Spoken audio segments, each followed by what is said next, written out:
You're still watching Breakfast Daily on City TV. And do send us a message, 0550-585832. That's our WhatsApp line. And you can hashtag Breakfast Daily as well. Let us know what your plans are for the weekend, even. You know, maybe you have something exciting planned. Or maybe you want to check out that beautiful wooden bike that Quippy David just showed us down there. That looks really good, right? Anyway, time for us to get into a discussion with our guest this morning. We'll be looking at finding out more about this man of God. Now, he's part of our radio pastoral team here at City 97.3 City FM. He's also lead pastor of Bethel Family Chapel, the Assemblies of God Church. He's none other than Reverend Andrews Nelson Awintia. Good morning and welcome to Breakfast Daily. Good morning, and thank you for having me. It's a pleasure. Thank you. It's a pleasure. Good to have you here. Now, you're part of the family. Yeah. Anyway, Yeah. so I don't Yeah. know. Are we welcoming a guest, or are you just hanging out with us for breakfast? Well, because maybe I came to meet you here this morning. This morning. Yes. Have we given you water to drink? Yes. Oh, please. okay. uh-huh. So So we've we've done done the the basic. Yes. Okay. So we've got that out of the way. Thank you. Okay, Rev. Thanks for joining us. My pleasure. The life of a pastor is not easy. Yeah. We know that. When did you get the call? Thank you very much, and good morning to viewers. Well, it dates back to maybe when I was a bit young. That was maybe somewhere in the early 90s. Okay. Yes, I was quite young, and so I kept hearing from pastors. That was when I had become born again, that God's hand was upon me and God wanted me to do His work. Mm-hmm. But I was quite reluctant because I felt that it wasn't something I wanted to do. Oh. And so I kept resisting until I couldn't resist any longer. At what point could you not resist any longer? Well, what happened was that even becoming born again, I would say that for me, I was arrested. Nobody took me to church. Okay. One Sunday afternoon, I remember I was just walking, then in my village and in the Upper East. Okay. And all of a sudden, I saw myself later in an Assemblies of God church before the altar. As to how I got into the auditorium, who led me there, what took me there, I can't tell as I speak. Wow. Yes. So you were just walking along. I was just walking. Next thing you know, I was before the altar. like Saul And of the man of Tarsus God or hand was something. upon me. Yeah. Well, It it's like almost you sounds saw like his Yes. like a Paul kind of Yes. experience. Andrews of what's Yes. your hometown in Upper That's East? the Upper East. The village is Nafkoli. Just so close to Boku. Okay. Oh, Yes. okay. Andrews about- of Nafkoli. 12 miles. Andrews of Nafkoli was called. Wow. Yes. Oh, Yeah. Let's go back a little bit. Okay. So you were born in Nafkoli. Yes, I was born there, but grew up in BA, Okay. in a village called Atronie. Okay. So actually, I call BA my second home. Okay. I grew up there. Okay. Yes. Okay. Yeah. And where did you go to school?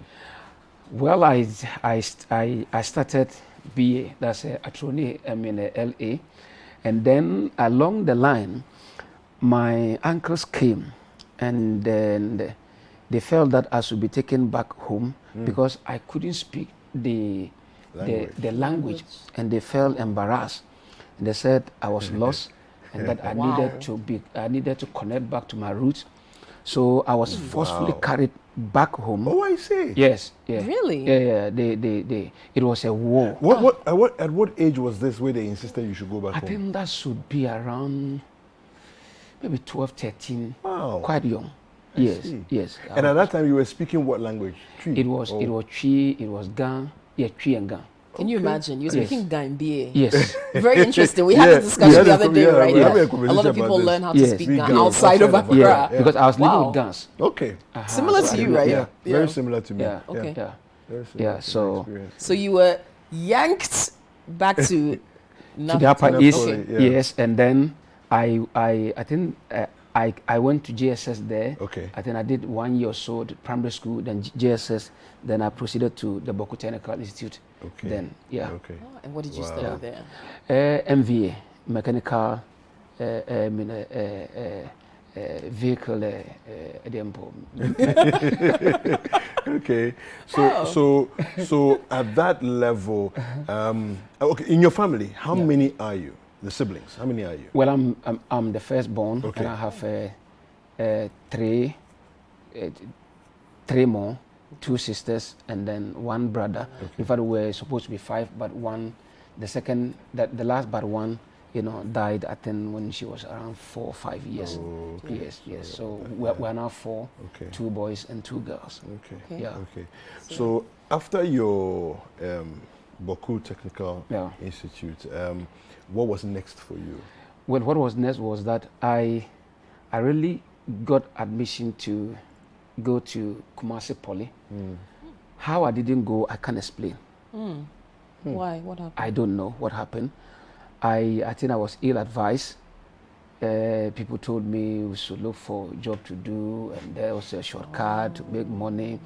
And Because by that time you were trained, you were a mechanic yes, of some, yes, some so sort. yes, yes, of a sort. Not that professional, but was go and then Like do an apprenticeship. perfect it and Okay. all that.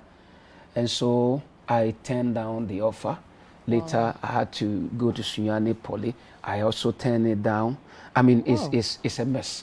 Sometimes I don't want to go back because I regret not doing that. Not doing those ones. Yeah, so much. And so that was what really happened. And then when I later answered the call, then I felt that there was a need to go back to school. And so I had to now go back to the university to now get a first degree. Okay. Wow. Yes. Wow. Okay, so Yes. tell us about that. So before that, you were working? Before that, yes, I was working, and also, but much of my time was spent in the house of the Lord. Okay. Yes. Okay. I was every day I was in the church.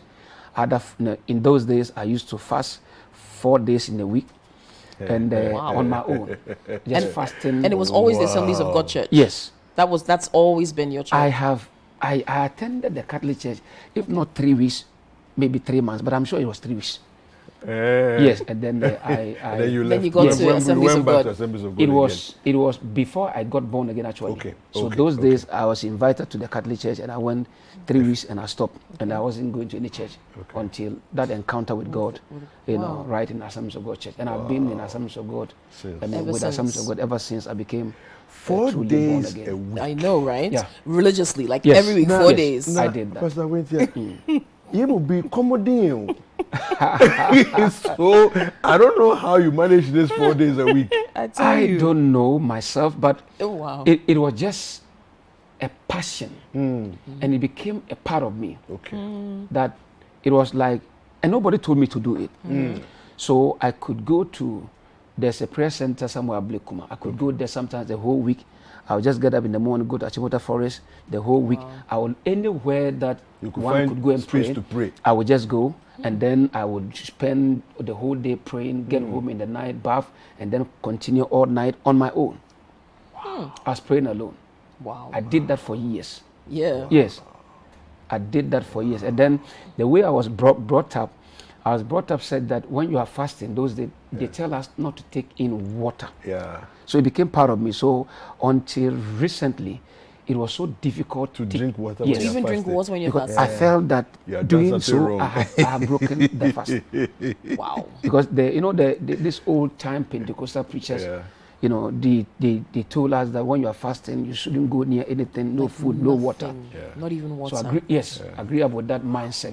Yeah. Oh my goodness. Yeah. Okay. So Assemblies of God Church, Yeah. you're dedicated Christian, doing your weekly fast and everything.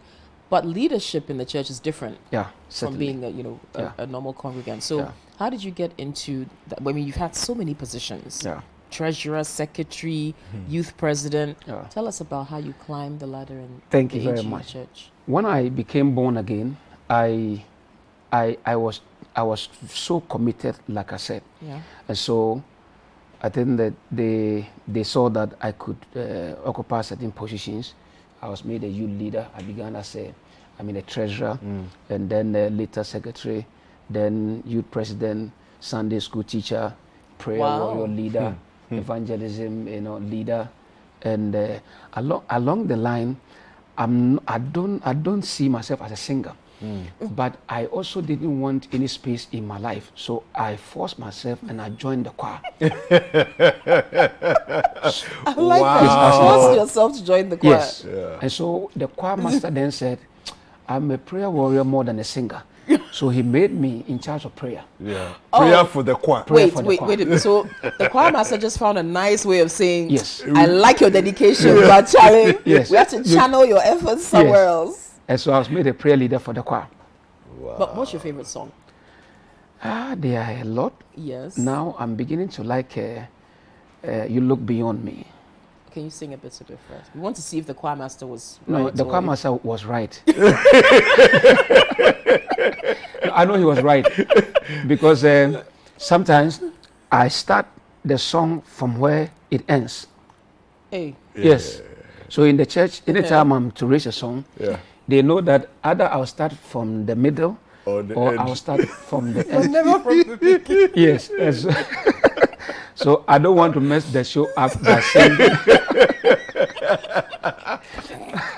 Oh wow! This is beautiful. Yeah, I mean, very interesting. I think, talk to us about the importance of serving faithfully at whatever stage you find yourself, whatever you are given to do, faithfulness on the job. Yeah, thank you very much. I think it's very important, and it's something that, in my view, seems to be absent today.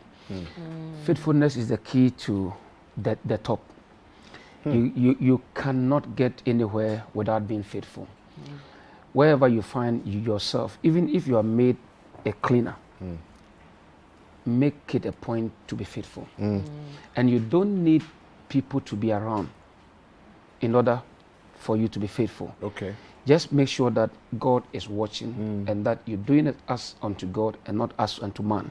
Men may not even see it, they may not appreciate you and all that, but as you do it unto God and God is watching, I mean, you will be amazed that in no time, that service that nobody is minding or seem not to have interest in, God will look at your heart, your commitment and dedication, and he will suit you up. Wow. Faithfulness is key to anything that you, or any position, anywhere you want to find yourself in the kingdom.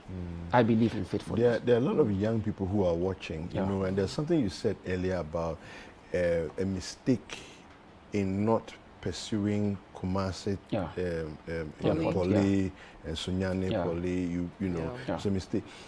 There's a challenge that we have in our society today where a lot of people are being encouraged to, young people I'm talking about, are being encouraged to pursue quick money. You know, it's almost like money is the end of everything. If you have it, you have everything. But we know it's not. You know, talk to young people out there who are being, they have the opportunity to develop themselves, but they are thinking quick money is the way to go. What would you say to them? Well, that for me, shortcuts, we are told that are very dangerous. There's no quick money anywhere. If you want to make quick money, the next thing you should expect is to die quick. Yes, it's very, very dangerous. There's no shortcut anywhere. Develop yourself. Like I said, I've always regretted not going to the university early. And if I had done that earlier, I'm sure it would have helped me. At the time I went to university, that was when I had become a pastor. And instead of, at that time, going to do my master's, I had to now go and do a first degree before later I had to go back to Trinity to go and do master's and all that. And so young people, don't rush to be seen and to be known, and don't rush to become rich overnight. It's a process. And if you don't follow laid down process and allow yourself to be influenced by wrong people, you are likely to make a mess of your life. So let's develop ourselves, let's remain faithful, and let's believe God that as we do that, he has his own time and way of lifting us and making us become big and achieve the things that we are even in a hurry to get. They will come by themselves as we develop ourselves and prepare for the future. And I mean, your ministry has taken you all over the world. aside all of the roles that you've played in the AG Church, which probably also contributed to you being a leader now, because like every aspect of every role that can be held in the church. But you've gone to tell us some of the countries you visited through your ministry. Well, by the grace of God, I have visited a quite number of the European countries, and Finland, Italy, Belgium, Sweden, Austria, and many others, Israel, and quite a number of them. Quite a number of them. Look at that. The opportunities that came from his faithfulness. I mean, for me, it's just, it keeps repeating itself over and over again when you hear people's stories of faithfulness, dedication, commitment to what has been given you, and do it well, you know. But you are not just a pastor of a church. You oversee churches as we speak. Okay. Talk to us about how that role also came about. First of all, transition from how you became a pastor. Okay. How you then became a pastor of pastors. Thank you very much. Well, after Bible school, by the grace of God, this year is my 20th year after Bible school. I went to Bible school quite early. Wow. Yes, I was young. Yeah. Okay. And so I came and I kept serving. Along the line, I became the district youth coordinator. Then from there, I was elected district secretary.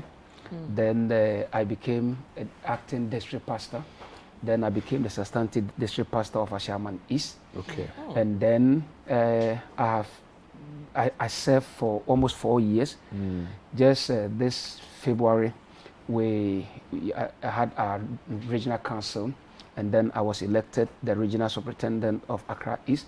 Congratulations. Now I oversee over 300 churches, and then close to 400 pastors under my leadership. Is quite difficult work. That's huge. It will be yeah, very. Somebody said, if church members are difficult to manage, imagine managing pastors. Imagine. It's quite a tough job. And that's Greater Accra East. Yes. 400 pastors. Yes, close to 400 pastors. The AG Church is huge. And a whole with 10 districts. 10 districts under my leadership by the grace of God. And it's quite a difficult task. But having been, a district secretary, district pastor, and all that, when I was a district pastor, I had, before I had about 70 pastors under me. Then we divided the district into two.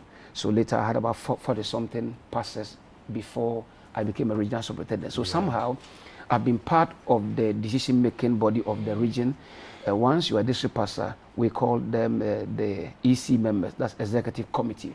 And so I've been part of the executive committee for close to 5 years now. Okay. And so by the grace of God, I have a fair knowledge of how the region is run and how things are done, even though now it's quite different, because then I was a district pastor with about 40-something pastors, but now to oversee over close to 400 pastors, over 3, and now the responsibility is yours. Yes, you now have to get things done. You now have to take decisions, call for meetings, and believe God for direction and leadership for the region and all that. It's quite a daunting task, but by the grace of God, I believe that we will sail through. Okay, for a calling like yours, very intense, lots of responsibility. You barely even have time for yourself. Definitely. Is it difficult to find a partner, a spouse, who can walk with you in this journey? Is it? I knew you'd be like, but it's a lot of responsibility. And we know that you are married. So talk to us about that, about finding that person who can walk with you as a journey, I think as a leader, pastor. Permit me to say a very big thank you to my dear wife, Mrs. Rita Awintia. This is a woman who is very understanding, very supportive, and it's difficult marrying a pastor. Sometimes people just look at the fame and they want to be callers of Mami and all that. But if you're not called, you can't be a pastor's wife. It's a calling. Because this is a woman that sometimes you barely will get home in the night. Sometimes after 12, she's asleep. And early morning at 5, you are out. You get back, she's asleep. And sometimes it can take you days that you will hardly be able to sit down to have meaningful conversation. And it can be on and on and on. But because it's a calling, and I believe that my wife is one of the women that is really called to be a pastor's wife. And so she's very understanding, accommodating, and she's supportive. And she even coming here, I host the 2 a.m. and sometimes when I'm too tired and it's like I can't make it, she will come. Alarm will, it will ring and I will be sleeping. She will come, do everything possible. Sometimes she will just come and keep, pressing you, keep pulling you, and she would do everything. Yeah. And she'll be clapping just to make sure that you don't sleep. Yeah. Wow. And so, and I said, but she said, no. But now people are ready to listen to you and to pray with you. Get up. And so she's been very, very supportive. But it's not easy, for her. But she has to manage it and understand that now where I find myself, especially, she has also become the president of the Minister's Wife Association. Wow. And so she has to also take care of the pastors' wives, organize conferences, attend meetings, and make sure that they are also built up to and trained to support their husbands and to have effective ministry and all that. So she's also now, have to occupy that big position and to get the job done alongside. How did you meet her?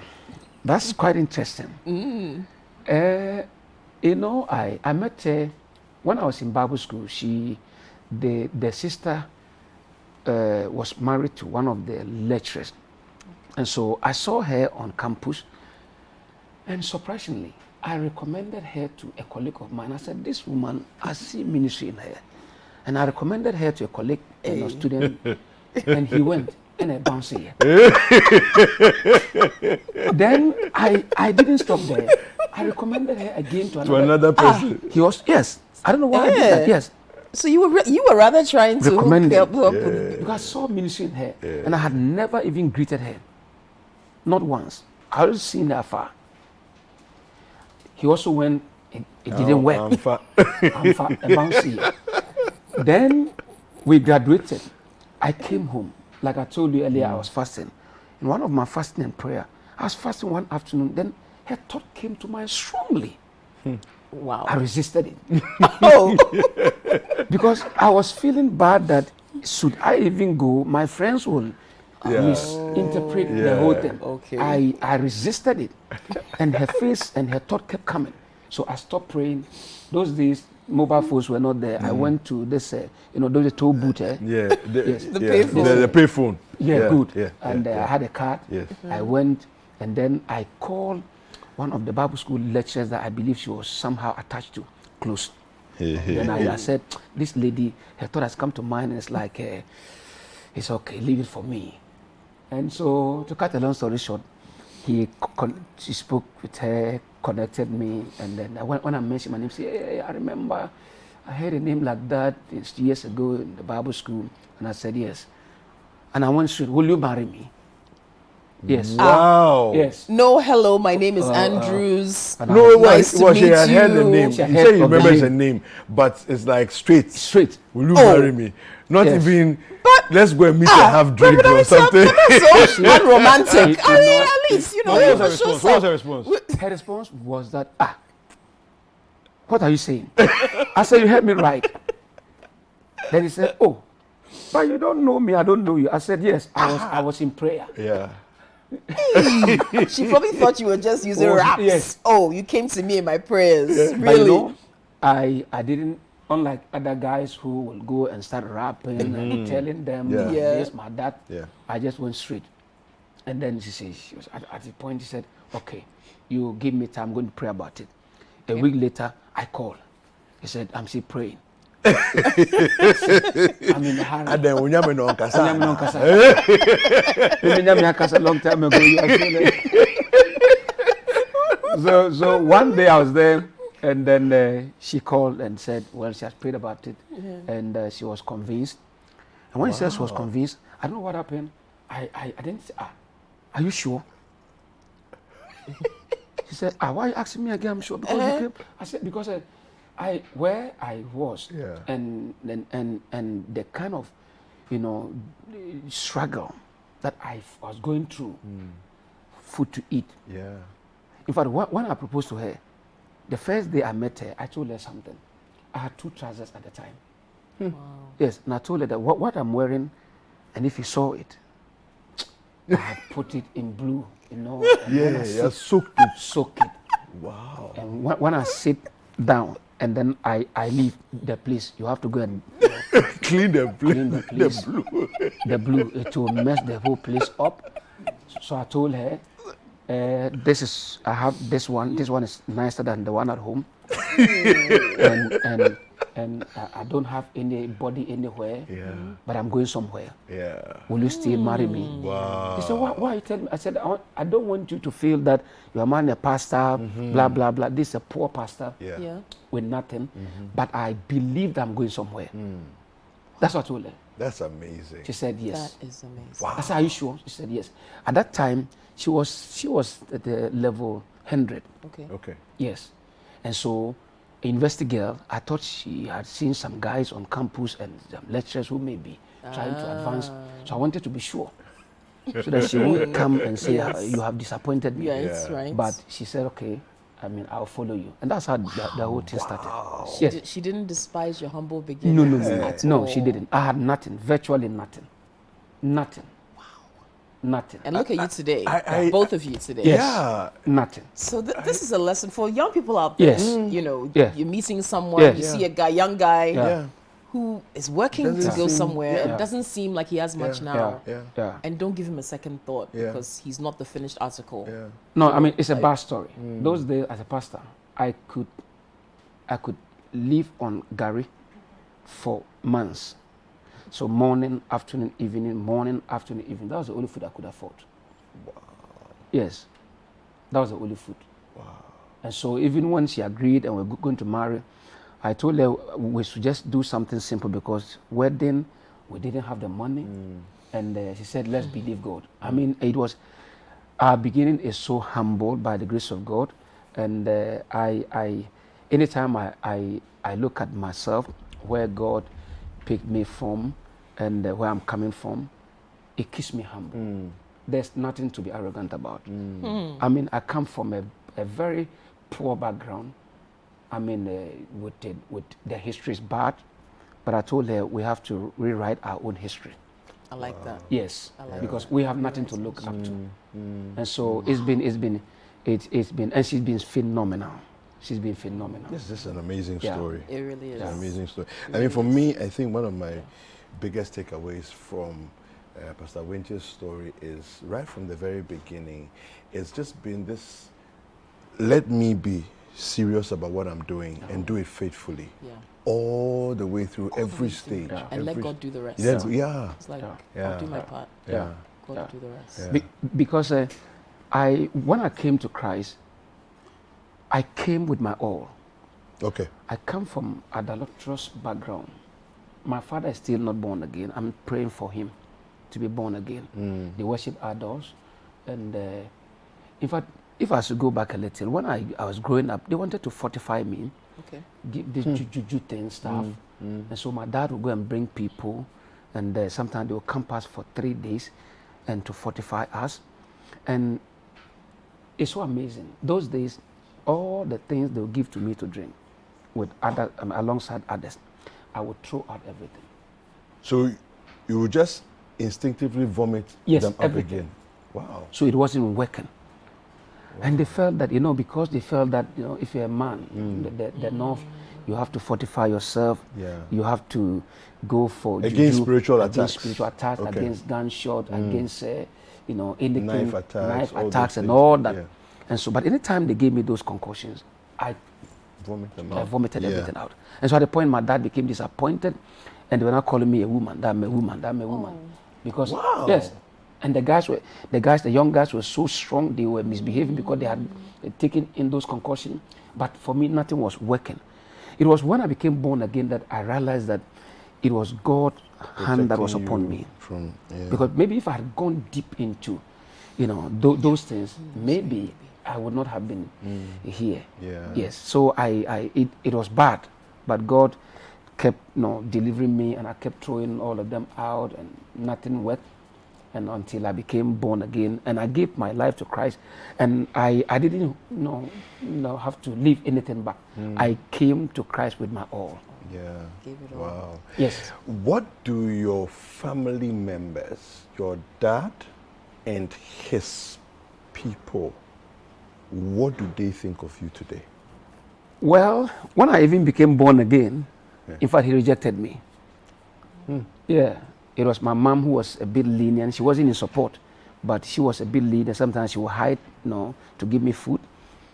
And my dad vowed that I shouldn't be given food because I'm a disappointment, and being his firstborn, his first son, and I should inherit him. And that inheritance means that you have to inherit the adults and all that. So I was a disappointment to him. But my mom would hide, give me food. But later, when I became a pastor, and they didn't really, get involved because they felt that I was lost. And so with time, then they began to see that, hey, this thing on the guy is not a joke. And so they started aligning themselves. And today, by the grace of God, they will want you to be part of everything. Wow. Yeah, they will call you there's nothing they will do that they will not consult you now. They want to consult you. Isn't it a beautiful story? Yeah. So God is faithful. Yeah. Okay, how did you become a radio pastor here at City? Thank you very much. Wow. Well, it's been many years ago, and I came one day. I was listening to the radio. How I met Pastor Wingham, a resident radio pastor, and then we became friends. And when he came here, he asked me to join him to assist him. I wasn't interested, actually. I wasn't, because to wake up that time, coming from Tema, you have to leave the house 3 a.m. and I didn't have a car. So sometimes he said it over and over, and I said, I'll give it a try. I tried. So sometimes I go and then sleep with him, join him, and all that. So along the line, I felt that there was a need. I joined, and so I will wake up 2 a.m., try to be here. And so Pastor Wingham actually, motivated that, and then brought me. And when I was introduced to Simmons, our chief executive, in fact, he's played a key role in my life. He, gave me the opportunity to join the team, and he encouraged me. And I must say, the City FM has really contributed to where I find myself now. It has shaped my life. It has given me a platform that I shall forever and eternally be grateful to City FM, City TV for this opportunity. And so it's been many years. Early mornings. Yeah. I always wonder, whenever I turn on the radio and I hear any of the radio pastors, my first question is, how do they do this every day? In and out, they come with the same kind of fervor. And people, like you said, people are waiting ready. They are up and waiting. They are up, they are waiting now, sometimes and ready. our listeners are special. Excuse me. They will even sometimes they will call you and say, are you on your way? I can imagine. Yes, sometimes when you're a bit late, they will start calling. Where are you? I'm up. I'm waiting for you. Wow. And that for me is so encouraging. And when you know that people appreciate what you're doing, even when you don't feel like doing it, you are urged to get it done. Yes. Wow. Wow. Yes. We're talking with Reverend Andrews Awintia, who is now the regional superintendent for Accra East for the Assemblies of God Church, leading over 400 pastors, 300 churches, And what an amazing story he shared with us today. Like, there's so many life lessons, Yes, so many I think, of them. in everything many he of said them. this Yeah, morning. So many of them. You know, and you're just getting started. Yeah. Okay, so you went to do a bachelor's in Wales. Yes. You've done your master's at Trinity. Trinity, and you're working on another degree. Yes, I'm doing a MA with a global university. By the grace of God, I will be done by close of year. Wow. Yes. I don't think you'll be done. So I think you'll find I'll be something done else. I'll be done with with the that one. MA. But I think you'll find something else to do. Certainly, something will come up. Something will come up. Yes. I actually, I'm looking at. I actually wanted to do the PhD at Trinity, but I had to do the MA, and so after the MA, I will have to consider going to Trinity or any other place to get your PhD. Yeah. That's a beautiful story. What a story. Yeah. Considering how it all began, you know, I'm sure these days, Gary is not necessarily the staple food in the your staple house. food in your house. And he doesn't have to put blue on his trousers I know, right? and leave stains. I know, You know. right? Yeah. Goodness. God has been good to us, and very, very. I mean, I'm so grateful to God, looking at where He picked me from and where I find myself today. I can only give God the credit and no any other person. It's all been by There's God. one question that I wanted to ask you. Okay. How do you, as you're climbing in life and developing yourself, how do you not leave your partner behind? Well, thank you. Because she married you not knowing you were going to become this. Yeah. So it's almost like she has married somebody that's different from what you've become. Yeah. So how do you not leave her behind so that... Well, thank you again. I think that it's not easy, but I will always remind her what I told her the first day I met her. I told her I was going somewhere. Somewhere, yeah. And that somewhere, you know, where I find myself is part of the somewhere. Yeah. It's part of the journey. Yeah. The journey. We haven't even reached We haven't even reached there. Yes. And sometimes when she's hard pressed, she say, you see what you have brought? You see what you have done? See, now I have to do this. And then I will encourage her and pray with her. And so I think it's important to move along with our wives. Spouse, I mean, because once you leave her behind, it will create a vacuum. Because she has a role to play. And especially for us in Assemblies of God, our wives, they play a key role. Because once there's a problem with your marriage, then you know that you are on your way out. Yes. Yes. So it's imperative that you marry well. Very, very. You have to make sure that in spite of all the busy schedules and all that, you don't neglect the family, your spouse. You try to pull her, the children, the family along whilst you do the work of God. Else, for me, your wife is your first church. Wow. I like that. Yes. Wow. I like yes. that. She's my first church, and if you don't get it right with her, you can't get it right at church. No, you can't have a problem with your wife and go to say you are pleasing people and preaching to people. Yeah. No, she must be aligned, and she must understand what you're doing, and you must carry her along. And so once people see that, and once she feels that she's part of the ministry, and that she's not left behind, there will be no trouble, because we are doing it together. Yes, it's very important that we carry them along. What's next for you? Well, by the grace of God, I'll be inducted into office this Sunday. Okay. Oh, great. And the General Superintendent, Reverend Professor Frimpong Manson, is the officiating minister alongside other senior ministers.